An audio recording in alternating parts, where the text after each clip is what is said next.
Who's got school-age children? And who dreads the homework session almost as much as their child does? I'm Elizabeth Muskie. I'm a neuroparenting coach, and I'm here to talk about the goal of inadequacy or helplessness. Why is this even a goal? Well, it's a goal because it achieves an outcome. Sometimes it's an unconscious goal where the child really doesn't know what they're doing. They just have strong feelings. But often it's a conscious goal. This is the child who comes to you and says, my volcano project is due tomorrow, or the teacher didn't teach us how to do long division, or my pencils are blunt and my iPad is flat. This is the child that is using helplessness, hopelessness, inadequacy as a way of getting out of doing the job.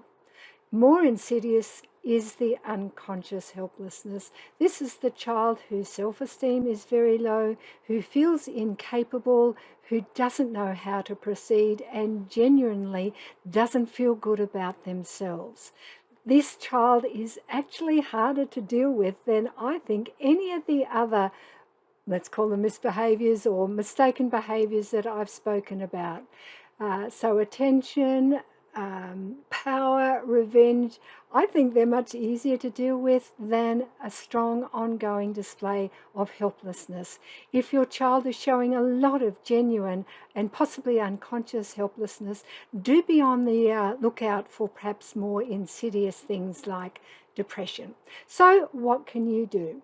Well, one of the things that you can do, let's take homework as the example, break things down into smaller chunks so that they are much more achievable, and set time limits for each chunk.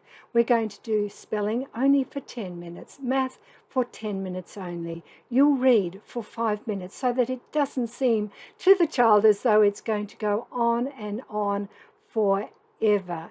Often it's easier to start with the easier things first so that the child can gain some confidence. Give them lots of positive feedback for their effort.